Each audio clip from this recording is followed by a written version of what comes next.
নিজের সন্তানের সঙ্গেও চালাকি করলি মা। দুধ যখন পড়েই গেল, তখন দুধের সঙ্গে জল মেশাবার দরকার কি ছিল? আমি তোমায় কথা দিচ্ছি, পরজন্মেও তুমি আমাকে ছেলে হিসেবে পাবে মামুনি। মা, মা গো। কি আমি কি দেখছি? ঈশ্বরী, ধরো, বাবা এসে গেছে। ঈশ্বরী দেখছি ঘোরতর সংসারী হয়ে উঠলো। হ্যাঁ, তোমার আর চিন্তা রইল না, কি বলো?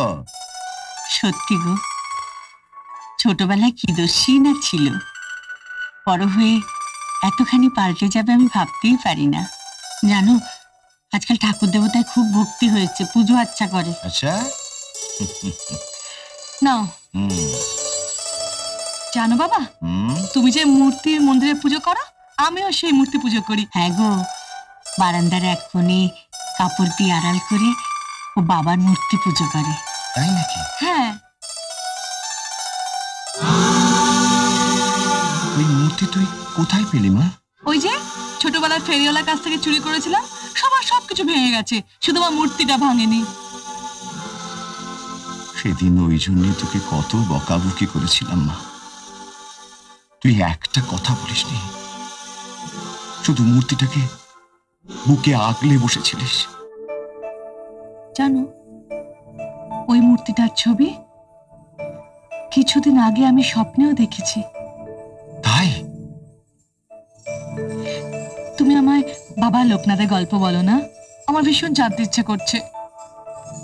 নিশ্চয়ই বলবো মা, নিশ্চয়ই বলবো। এ তো আমার প্রভুর কৃপা। বহু বছর আগেকার কথা, 1730 খ্রিস্টাব্দ। বাংলায় তখন সুজাউদ্দিনের রাজত্বকাল। রামকানাই, রামকানাই, রামকানাই, রামকানাই, কোথায় গেলে রামকানাই? রামকানাই, কি ব্যাপার গাঙ্গুলি মশাই, আপনি এইভাবে আমার কাছে ছুটে এসেছেন? আসবো না, আসবো না কি বলছো গো? আমি যে তার আসার সংবাদ পেয়েছি। কার আসার সংবাদ? যার জন্য এত বছর ধরে আমি অপেক্ষা করে আছি, যার জন্য আমার এই পৃথিবীতে আসা, যাকে ঠিক রাস্তাটা দেখিয়ে দেওয়ার জন্য ভগবান আমাকে পাঠিয়েছেন, তার। কে সে? তোমার নাথ, আমার নাথ, সকলের নাথ, লোকের নাথ। লোকের নাথ? হ্যাঁ গো, আমি যে আজই আদেশ পেলাম ও তোমার ঘরে আসছে। আমার ঘরে? একই সত্যি গাঙ্গুলি মশাই? ও গো, শুনছো? কিন্তু ও তো তোমার ঘরের জন্য নয়, একে যে আমায় দিয়ে দিতে হবে রাম, এর যে সন্ন্যাস হবে। না না না, আমি পারবো না, আমি পারবো না। আমার চতুর্থ গর্ভের সন্তানকে ছেড়ে আমি কিছুতেই থাকতে পারবো না। কিন্তু পারতে যে তোমাকে হবেই মা। তুমি তোমার নিজের জন্য 3টি সন্তান পেয়েছো, কিন্তু যে আসছে সে তো তোমার একার নয়, সে যে জগতের সবার। কিন্তু আমি যে মা হয়ে আমি নিজের হাতে আমার নারী ছেড়ে দিতে পারবো না বাবা। আচ্ছা বলুন তো, মা হওয়াটা কি আমার অপরাধ? মা হলে কি যুগ যুগ ধরে জগতের মঙ্গলের জন্য আমাকে সন্তান ত্যাগ করতে হবে? শান্ত হও মা, শান্ত হও। এমন উতলা হলে কি চলে? এ যে আমার পরম প্রেমময় ঈশ্বরের আদেশ। আচ্ছা সত্যি করে বলো তো মা, তার আসার কোনো ইঙ্গিত কি তুমি পাওনি? হ্যাঁ, পেয়েছিলাম। যেদিন আমি প্রথমে বাড়িতে আসি সেই দিন পেয়েছিলাম। ফুলসজ্জার রাত্রে ঘরে ঢুকে দেখি আমার স্বামী দাঁড়িয়ে আছেন। দেখে আমার মনে হলো আমার সামনে দাঁড়িয়ে আছেন ভগবান শিব। তিনি যেন 2 হাত পেতে আমাকে বলছেন, তোমার সন্তান আমাকে দাও, তাকে সন্ন্যাস দিতে হবে। আমি চমকে উঠলাম। মনে হলো আমার পায়ের তলার মাটি ফেটে চৌচির হয়ে যাচ্ছে। আমি যেন কিরকম হয়ে গেছিলাম। সেদিন শুধু একটাই কথা আমার মুখ দিয়ে বেরিয়েছিল, তাই হবে প্রভু। তাহলে এখন কেন এত উতলা হচ্ছ মা? আমাকে যে তাকে 10 মাস 10 দিন গর্ভে ধারণ করতে হবে বাবা। বুকের রক্ত ক্ষীর করে খাওয়াতে হবে। ধারণ করবার জন্যই তো মেয়েদের জন্ম মা। তুমি তোমার একার কষ্টেই উতলা হচ্ছ, পৃথিবীর সবার কষ্ট দেখবে কে? সবাই যে তোমার মুখের দিকে তাকিয়ে আছে মা।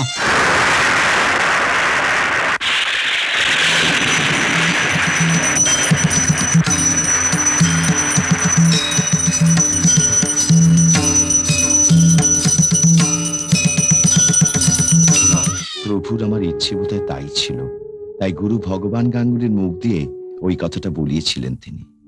সত্যি তাই। বারদি আশ্রমে এক গোয়ালিনীর মধ্যে তিনি মাকে দেখতে পেলেন। মহিলাটি রোজ গরুর দুধ দিতেন বাবাকে। একদিন তার দুধ পড়ে গেল। যা, এখন কি করি? যাকে একটু বরঞ্চ জল মিশিয়ে নে, তাহলে কেউ ধরতে পারবে না।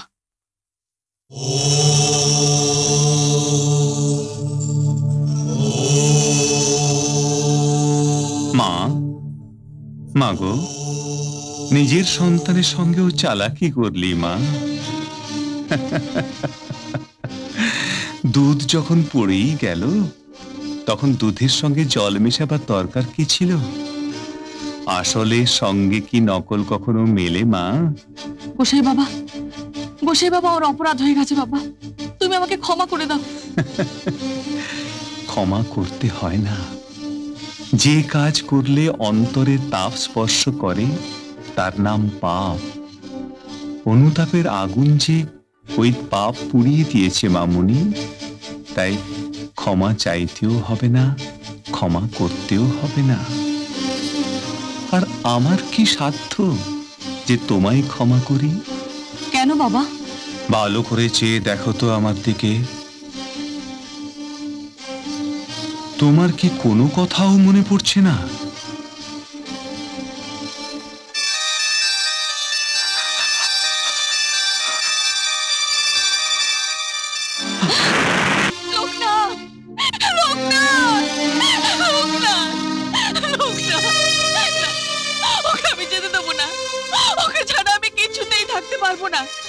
তা তো হয় না কমলা, তুমি আমাকে কথা দিয়েছো ওকে তুমি সন্ন্যাস দেবে মা। না, আমি পারবো না বাবা, আমি পারবো না। মা, আমি যেই কাজের জন্য এসেছি সেই কাজটা আমায় পূর্ণ করতে দেবে না মা? লোকনাথ, লোকনাথ বাবা, মা, আমায় হাসি মুখে বিদায় দাও। মাত্র 11 বছর তোর মুখে আমি মা ডাক শুনেছি। কত তপস্যা করে তোকে আমি পেয়েছি, আর তোকেও তোর মতো আমাকে মা বলে ডাকবে না বাবা। আমার তৃষ্ণা মিটবে না, আমার তৃষ্ণা মিটবে না বাবা। মিটবে মা, মিটবে। আমি তোমায় কথা দিচ্ছি, পরজন্মেও তুমি আমাকে ছেলে হিসেবে পাবে মামুনি। মা, মা গো, আমি কি ভুলে গেছি মা? না না বাবা, না, তুই বলিসনি, তুই বলিসনি। তুই যে আমার 7 রাজার তোর এক মানিক বাবা। মা, মা গো, ওখানে ছিলে তুমি শুধু আমার মা, আর এখানে আজ থেকে তুমি সবার মা, আমার আমার গোয়ালিনী মা।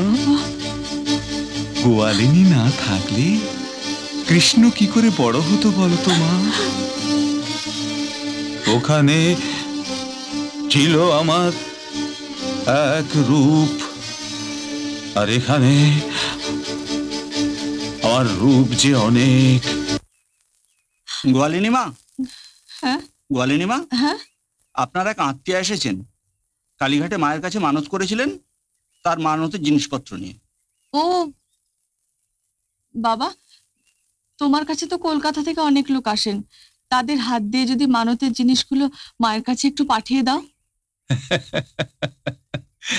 তোমার আত্মীয়াকে বলো মানতের জিনিসগুলো এখানে পাঠিয়ে দিলেই হবে।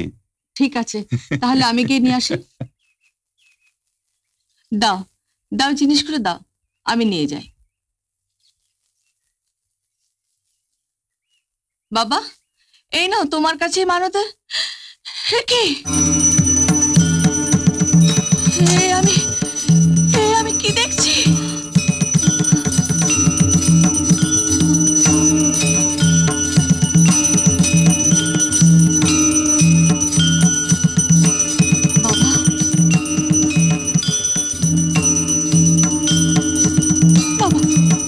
বাবা, আমার ভুল হয়ে গেছে বাবা, তুমি আমাকে বলে দিলে তাও আমি বুঝতে পারিনি। তুমি যে সব দেবতার মূলে সেটা আমি ভুলে গিয়েছিলাম বাবা।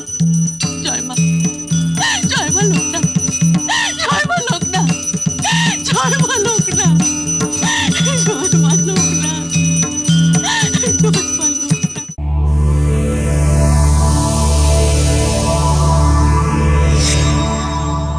এরকম আরো অনেক সিনেমা দেখতে হলে ডাউনলোড করুন ক্লিক অ্যাপ।